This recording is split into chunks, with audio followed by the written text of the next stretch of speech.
Hello, and today I will be reading you a spooky story. More bones, scary stories from around the world. The Dangerous Dead, China.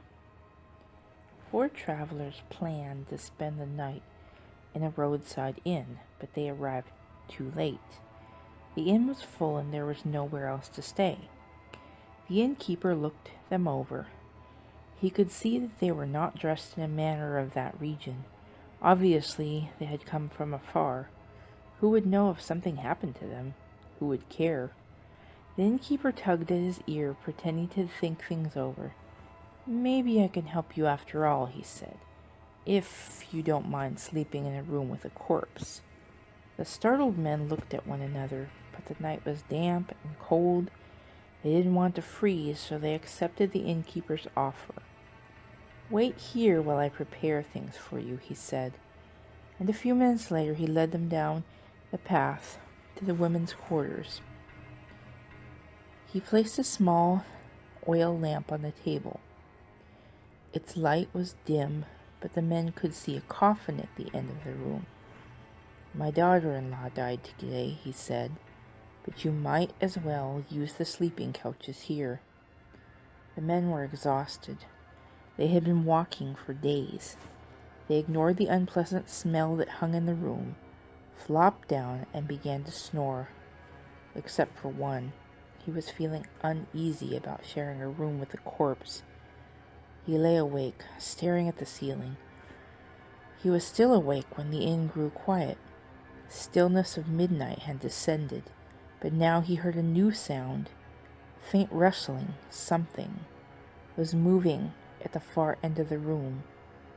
He was appalled to see that it was the corpse, rising up in the coffin. The next thing he knew, she climbed out and swept quickly over to the table. He closed his eyes down to slits, pretending to sleep, but he watched as she pulled forth a strange stick of incense and lit it with the lamp's flame.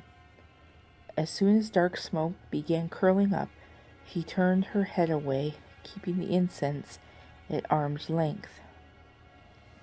She crept up to the sleeping men and held the incense close to the nose of one snoring traveler.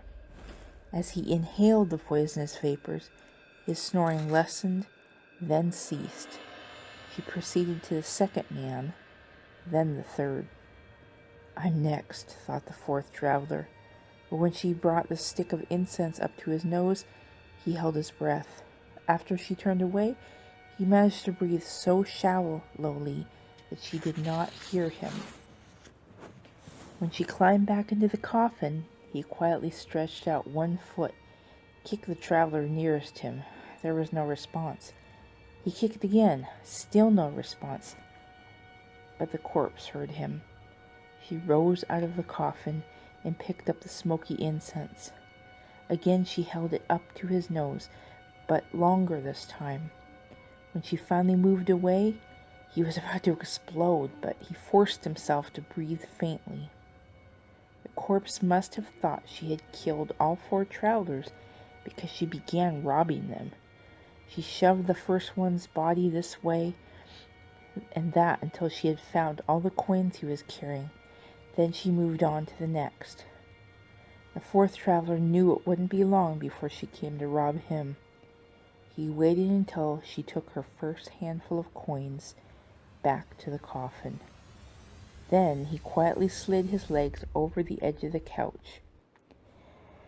Before she turned around, he leapt up, but the corpse was at his heels.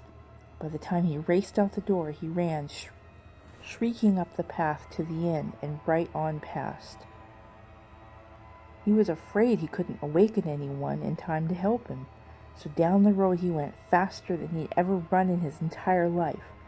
He headed for the town, hoping to find safety there.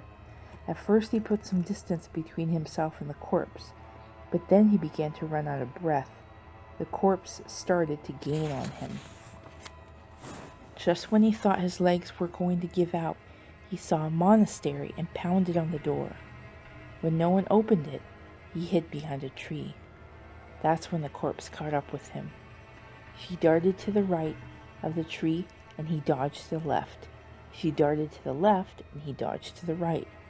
As they danced around, the tree creaked, bending slightly from side to side. Was it trying to block her? So it went. The travelers scared the corpse furious, right to left to right, until they were exhausted. They stood, panting, one on each side of the tree. Then she made her move. She held half of the poisonous incense in each hand and thrust herself directly at the tree. With one arm on each side, she thought she would surely catch him, whichever way he went. But at that moment, a tree root tripped the traveler. He fell backward out of her reach. The corpse tried to pull away from the tree, but she couldn't. Her arms were stuck, entangled in the tree's bark, and on the ground the incense lay smoldering. The traveler arose, dazed. He saw that the corpse was no longer moving, but he wasn't sure why. Had the incense poisoned her, or had the tree caught her? The traveler encircled the tree, keeping his distance from the corpse. Then he started down the road. He knew he couldn't do anything for his 3 friends. They were dead, but he could tell the innkeeper about his daughter-in-law. When the traveler appeared at the inn door, he was disheveled and trembling. The innkeeper seemed frightened to see him. Why hadn't this man suffered the fate of his 3 companions? The traveler leaned against the door frame, exhausted. Your daughter-in-law's body is stuck to a tree. What do you mean? The innkeeper cried. Had something gone wrong? Had he lost his partner in crime? I want to see her for myself, he said. Take me to her. The traveler sank down on the doorstep. What if the corpse rose up again? He shuddered so violently that his voice quivered. You go, he said. The innkeeper kept asking, but the traveler refused to lead him to that terrible corpse. Then I must find her myself, said the innkeeper. Tell me the way. When the innkeeper reached the tree, he didn't see his daughter-in-law. He thought he had found the wrong tree, till he saw the edge of her robe and some long black hairs sticking out of the bark. He watched in horror as they, too, disappeared, pulled into the tree. Now he knew the tree had swallowed his daughter-in-law whole.